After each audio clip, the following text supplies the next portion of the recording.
Dame in gospodje, reporter Milan sem ponovno na sredi resnice. Ta posnetek, ki ga boste slišali, je nastal v torek, neposredno po koncu mariborskega pustovanja na trgu Leona Štuklja. Prisluhnite. Tako pravkar se je končalo pustovanje tukaj v Mariboru na trgu Leona Štuklja, ki ga je vodil zimzeleni Vinko Šimek oziroma Jaka Šrofenciger, in moram reči, da sem videl, glede na vse, kar je povedal, tudi nekaj nenavadnih reakcij med ljudmi, zato bom malo povprašal, kako so bili kaj zadovoljni. Pardon, gospod, pozdravljeni, reporter Milan. Ja, zraven spadam, jasna, Ferk. Ja, pozdravljeni, gospod Ferk. To pa je moj mož, Stanko. Kaj te vprašal, kdo stane, ja? Pa kaj zdaj ti si cele podatke? Kaj še ulico povedala, pa nas ni doma, da nam not ruknejo? No, pozdravljeni, jaz bi... Kak ste bili? Ja, dobro.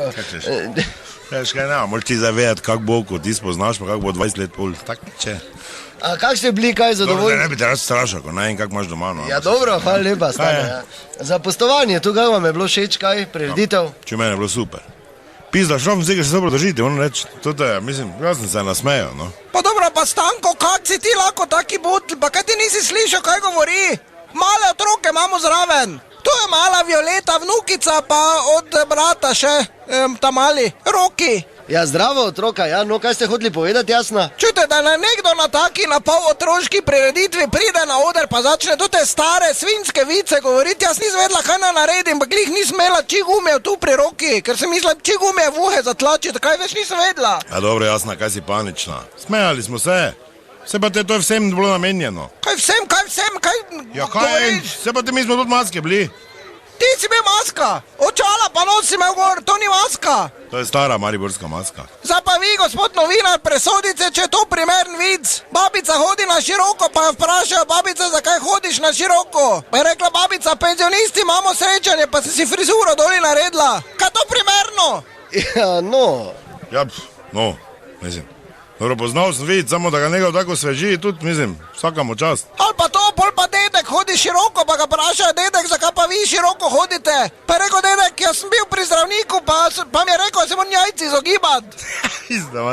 Pa kaj se smeješ? Ja, no, pa pravim. Čude, otroci so ko spužva, to samo pije, to si vse zapomni, zdaj pa šel v šolo, pa to te vice govoril. Ja, to te drage soke pijejo, ti pa jim kupuješ, ne vodo pijejo. Vredi je bilo. Pa kaj boš ti govoril, ti si tak še zraven direkt mešal, na koncu je tudi gospod Šimek rekel, zakaj ženske gledajo poštare v noge dol, ti si, ko ima veliko nogo, ga not povabijo. Namesto, da bi nekaj ukrepal, on pa še zraven nalival. Mala dva sta spraševala, zakaj je to tak.